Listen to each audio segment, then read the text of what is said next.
The White House has a new strategy for ending the pandemic. The trial of Elizabeth Holmes gets underway in Silicon Valley. And back to football. Tom Brady opens the new season tonight. Thursday Need to Know. Let's go.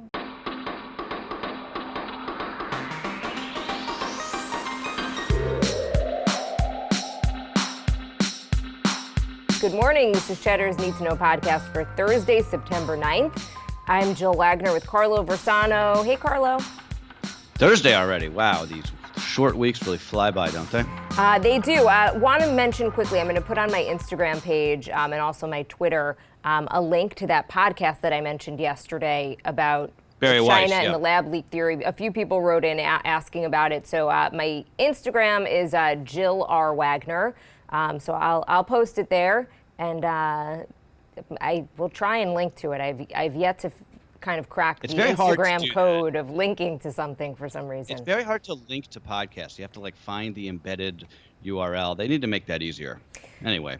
All right, let's get to some news here. In a speech this afternoon, President Biden plans to lay out a new 6-pronged strategy for getting the pandemic back under control. That strategy will focus on new pressure to increase vaccination rates in the public and private sectors, but will not go as far as calling for a broad vaccine mandate for most Americans, which would be legally questionable. Los Angeles is also expected today to become the first school district in the country to approve a vaccine mandate for students 12 and up, which could be a precedent for other districts to follow. Yeah, that's probably actually more important than anything that the president is going to say today, just in terms of actual concrete things that could get us closer to the end game here. I mean, I don't know what new thing is there. I don't really know what he's going to No, we're far into this pandemic already. I get it. It's not like there's another bullet in the chamber here, I think. I mean, unless we're going to start offering $100,000 in cash to get people vaccinated, the die is sort of cast, I think. I mean, I shouldn't necessarily say that. It seems more and more clear that the only real end game left at this point is getting kids vaccinated, kids under 12. It's hard to see how COVID ever really ends, or at least the emergency part of COVID, until our children are vaccinated. And I mean, all you have to do is look at Florida to see 750,000 children in that state tested positive last month alone. And it's really discouraging because, as we've said so many times, one of the silver linings, I guess you could say, of the early days, the first year or so before Delta came in, was that the virus seemed to mostly spare children. And Delta has just changed that so dramatically, which is obviously really discouraging. And just all the more reason that the FDA has got to extend that approval ASAP. Yeah, I mean, look, I don't want them to rush through it, and I'm not someone who thinks that they rushed the approval process, but I'm much more likely to get a vaccine myself, and than I am to give my child one, unless I am absolutely 100% sure that it is safe. Look, vaccinations have gone up. I mean, that is some good news, at least. They're not at the levels that they were in the beginning, and I think there is a big portion of this country that just nothing is going to convince them. But at least we have seen that as cases have gone up, the vaccination rate has. I want to mention we're dealing with about 1,500 deaths a day at this point, and that's a lot. I mean, sometimes if that's your loved one, it's everything. So I just wanted to throw that out there. No, it's amazing, Jill, how it just sort of has become that's just like an accepted number, right? I mean, 1,500 deaths a day, it's not acceptable at this point, but we sort of just let it happen. Dr. Ashish Jha from Brown University, I was listening to this interview with him. He says one thing that the U.S. still needs to do a better job of is testing. So right now you can get antigen tests at CVS. I actually bought a couple for what I think is going to be a rough spring. And so we're definitely in a better place than we were in early 2020. But they're not cheap, and there weren't tons of them. So if there's a surge somewhere, I'm sure they're going to run out. But he said other countries have managed to get these at-home tests to people for just a few dollars. So why is that important? Well, he says in theory, if we ever get back to the office, just say, right, or you're meeting someone for dinner, if you have a few sniffles in the morning, you probably are going to assume you're fine and you're just going to go, right? But if testing was cheap and you had it in your house, you might take a test to make sure it's not COVID before you go into the office. I would do it every day. Exactly. As opposed to just assuming you're fine and coming in and inadvertently infecting your entire office. No, it's a great point. The testing is another one of the things that we have just so utterly failed at. And again, I know I've such a broken record on this, but like it's just not acceptable anymore. It's no September 9th, 2021, 18 months into this, we're still talking about access to tests. What? I mean, even at schools, right? I mean, imagine you just every week tested every kid. It's 50, tell them to come 15 minutes earlier. Right. Okay, let's talk about a little politics in California. Governor Gavin Newsom appearing increasingly likely to beat next week's recall effort, at least according to the latest polling, and a swing in the betting markets. So there are 46 challengers running to replace Newsom, led by Republican talk radio personality Larry Elder. Newsom needs strong turnout from the state's Democratic base to beat the recall. He appears to be getting it. So far, at least, yeah, nearly a third of registered California voters have already mailed in these ballots. Democrats account for 53% of those ballots compared to 24% for Republicans. So this whole thing was going to come down to turnout, Democratic turnout, and it appears as though Democrats in California are giving Newsom the benefit of the doubt here. So it seems like he has this in the bag. I mean, who knows? But it would appear that way. It just shows you, I mean, remember back in 2003, Arnold Schwarzenegger, he was really, he was able, they also, that recall election also had this sort of like huge cast of characters, if you remember. I forget who it was. Gary Coleman was one of them. But there was a porn star running, but Schwarzenegger was able to overcome that because he was like one of the most famous. She ran. Was she you're of jogging my memory here. Yes, I believe she ran in that too. Yeah. That whole thing was a real freak show. But I mean, what Arnold was able to do there is he knew, sort of before Trump even knew this, that being one of the most famous people in the world is the way to cut through the noise in these things. Although that's not working for Caitlyn Jenner. She's also running and is not getting any traction. It's just, I still don't totally understand the recall. Why that's even a thing, given that there's elections. I mean, just let he's up for election next year. Just let him finish his term. No, it's crazy. Because when the money that they're spent, it's just such a waste of time and money, I think. I mean. Totally. And I mean, there's a process. If he does something, there's impeachment. Like that's the exactly. answer. If somebody, if it's just, someone's criminality or something. Right. Okay, the Department of Energy outlining an ambitious plan to generate nearly half of the country's electricity from solar by 2050. Solar power currently makes up only 4% of the U.S. grid. The cost to produce and install solar panels has been plummeting, and it is now the cheapest form of energy in many parts of this country. But getting us from 4% to 45% in 30 years would require us doubling our installed solar panels every year for the next 4 years, and then doubling it again by 2030. So that's no small task. No, it is not. The Biden administration's blueprint here. I mean, look, good for them for putting it out there, I guess, right? But it doesn't explain how it would achieve that sort of massive transformation of a grid in a relatively short period of time, because it would have to come from Congress. There would have to be legislation here. You can't just say like, okay, everyone needs to put up a solar panel and that's going to be the end of it. But look, meanwhile, a cheaper energy source that is just as clean already exists and has been staring us in the face. I'm talking about nuclear energy. And for the life of me, I will never understand, Jill, why nuclear power is never really brought up as a way to address the climate crisis. It's politically radioactive for a number of reasons. You see what I did there? That was good, right? Very clever. Even at 6:30 in the morning, Carlo, you got the puns. You still got it. Still got it. Dad joke, I guess you would say. What was I saying? So yeah, look, it's nuclear is very politically difficult for a number of reasons. It's extremely expensive. There's this issue of NIMBYism, right? Nobody wants these reactors in their backyard. There's a waste issue that we still have to sort of figure out. There's all this like leftover hysteria from the Cold War, I think, from Chernobyl, from 3 Mile Island. But the fact is, it exists. It's something that is out there, and it doesn't create any emissions. It doesn't warm the planet. Solar is much more popular politically, because nobody's really like against solar panels. It's just not the large-scale solution we need. There's too many issues with it. It's not the thing that's going to save us. It's not the magic bullet. And the frustrating thing is that we have that. We just don't have the political will to use it when it comes to nuclear. The Elizabeth Holmes trial is underway in Silicon Valley. It is a very rare case of a tech CEO or any CEO being personally charged with defrauding customers and investors. Holmes was once considered the youngest female self-made billionaire in America before the Wall Street Journal started to unravel the thread on her.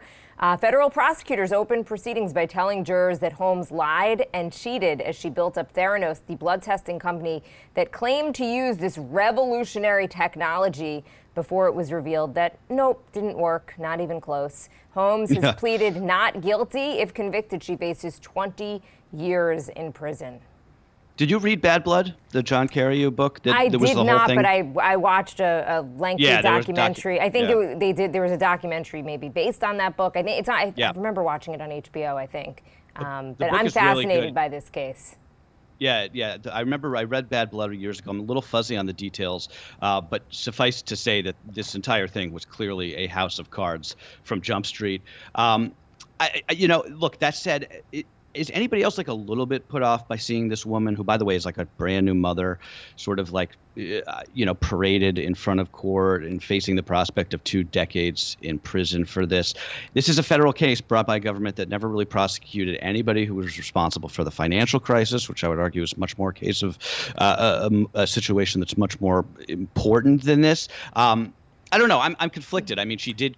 Don't do whataboutism here. I'm going to take the opposing view because I think that you're doing like a whataboutism, which I just don't love when anyone does.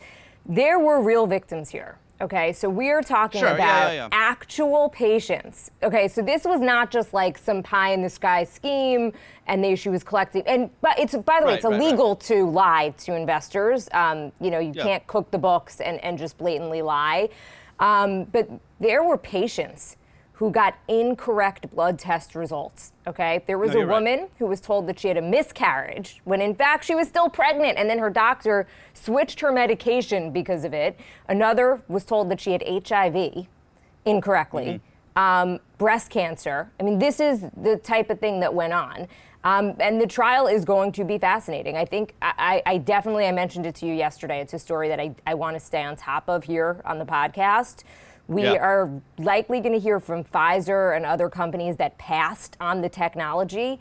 And most doctors or literally anyone who was remotely familiar with blood testing will tell you that this idea that she had of basically using one little prick of blood to be able to run multiple blood tests, it just isn't possible. They say it had no shot of ever working. And again, yes, there are investors who put millions of dollars into this company. Many, it was just FOMO. They didn't even do their own research, and they were just like, oh, he's involved. And they're not super sympathetic, right? So like a Rupert Murdoch, nobody's like crying for him right now. But that is illegal. You cannot lie to investors and say that you could do something with your technology that you can't do. It's fraud. The decision here could have wide-ranging consequences as well for just the culture in Silicon Valley and startups. You know, how much is too much when it comes to promising life-changing technology? So the question is, is Elizabeth Holmes just an entrepreneur who couldn't deliver, or is she an actual criminal? Yeah, well, you know what? You kind of changed my mind. Throw the book at her. And I'm not saying she deserves to be in prison for 2 decades, by the way. But this is a real case. This is a real... This is a case. She defrauded investors, allegedly, and Walgreens bought into this. We're likely going to hear from Walgreens, which was a company. I don't understand how they never really did their due diligence, but they actually had these Theranos testing centers set up in Walgreens, which is how a lot of the people got access to it and got these blood tests. The documentary that I watched was wild. I mean, it was so dysfunctional, apparently, like on the Theranos in the lab. They were basically getting blood tests from, the blood samples from Walgreens, and then using LabCorp and other, they were basically, they knew that they couldn't, that their technology just wasn't there. So it's fascinating, but all you need, Rebecca Jarvis said this, she's doing a podcast on it, just on this. It's called The Dropout, and she said, look, all you need is one juror to basically fall in love with Elizabeth Holmes, or she's quite charismatic, and the case, she won't be found guilty.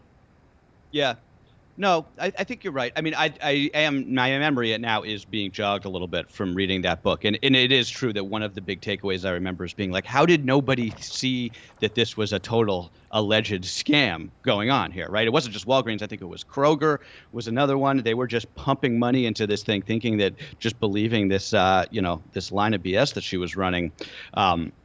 Anyway, yeah, we'll see. I mean, she's never going to get 20 years, but she clearly is a alleged criminal. Yeah, no, we'll see. We'll see what happens. Or this is the again, right? These are the charges. Maybe something will come out in the trial that's going to prove to be different. I don't want to convict her before she has a fair trial. So sure. I will say that. Okay, football is back. The NFL season starts tonight with the ageless wonder Tom Brady and the defending champion, the Tampa Bay Bucks, playing host to the Dallas Cowboys. Kickoff is scheduled for 8:20 p.m. Eastern Time on NBC. At 44 years old, Brady will become the oldest non-kicker to ever start a Week 1 NFL game. On the other side of the gridiron is Dallas QB Dak Prescott. He's going to make his first start since he suffered a gruesome ankle injury in the early days of last season. Brady starting his 22nd season here. His first game in the NFL 2 weeks after 9/11, if you can believe that. Just won his 7th Super Bowl at 40. I think he was 43, I guess, last year against all odds.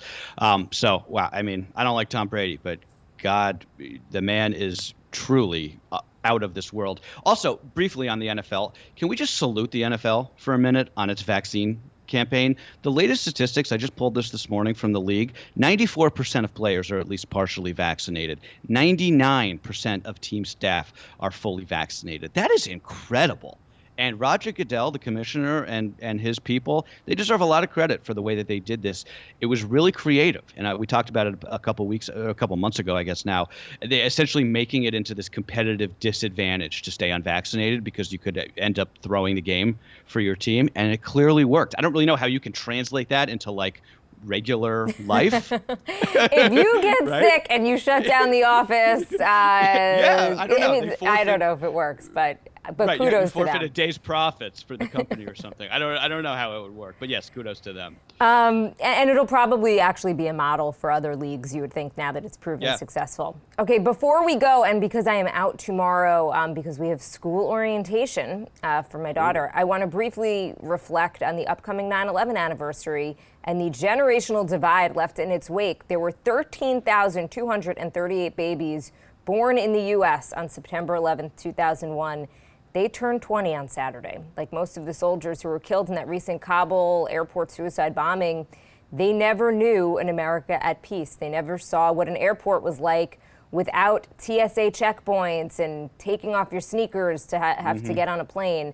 And we bring this up because there's some recent polling of this generation by Yahoo and YouGov, and it's pretty interesting. It shows that Gen Z is far less likely to say the U.S. was right to go to war in Afghanistan than those of us who experienced 9/11. They're also the only demographic to not rank terrorism as a top priority, with school shootings and climate change ranking as much higher issues of importance. It's so fascinating. It is. It's the thing about the sands of time, right? 9/11, it has morphed from this sort of like terrifying lived experience that we all lived through into sort of a history lesson that you learn about in textbooks. I mean, there's nothing groundbreaking there. That's how time works, right? It's the same way how, fascism in Europe was an existential threat to my grandfather, but something that I learned about in school. I didn't have the fear that, that generation did about Nazis, right? But it is true that these younger kids, they won't ever know that sort of like visceral nature of living through that event as this shared experience. That was back in a time when there was the breakup of a centralized media narrative hadn't happened yet, right? So, you were still watching the nightly news to see what happened that day. I mean, there was the internet, but it wasn't anything what it was today. There was no social media. I still one of my like most impactful memories of that day is I remember Dan Rather coming on the CBS Evening News that night and opening the broadcast. I still remember his voice in my head saying this. He started the show by saying, "Good evening. You will remember this day for as long as you live." And he was right for those of us old enough. And we just don't have shared experiences like that anymore, do we? I mean, the pandemic we talked about this yesterday. I mean, the pandemic it's just such a longer, it didn't happen in one day. Yeah. We'll all be able to tell stories about, the pandemic and things like that, but it's just a different thing. I want to mention there are still more than 1,000 victims whose remains have not been identified. And just this week, actually, from Ground Zero, 2 more victims were identified, and that's because the technology has really improved a lot in terms of using the DNA. So for so many families, clearly it's just so difficult to get over a loved one, but for so many families, 20 years later, still no closure here. Yeah, that's a great point. If you've ever been to the 9/11 museum at Ground Zero in Lower Manhattan, there's actually this it's almost like a tomb underneath it where they keep all of the human remains that haven't been identified or that have been that families haven't taken back. It's really, I don't know if I'd say it's just an incredible thing to see, to be down there, because it really does feel like you're in a tomb. I haven't gone yet. I have not gone yet. And my husband and I were supposed to go. My husband and I were supposed to go, and then I mentioned this before. His one of his closest friends from his childhood. I mean, from his life, who I sadly will never get to meet, died in the towers that day, and he has a hard time even coming to the area. My father's the same way. He says he'll never go to the museum. He also knew people who because he works for the city. He's has a lot of he knew a lot of the fire officials. I bet. Exactly. Yeah. My uncle was a fire chief. 2 of my uncles were in the fire department, and he's a fire chief. And he said look, you always know when you work for the fire department that there's risk involved. He's like, but just losing so many people, so many of his friends or people that he knew in one day, he said it's something very difficult to get over. Yeah, I'm sure. Okay, well, sorry to end on that note, but it's just incredibly important to remember. That is what you need to know for Thursday, September 9th. All right, guys, see you tomorrow. I believe Baker's in the chair for Wags tomorrow.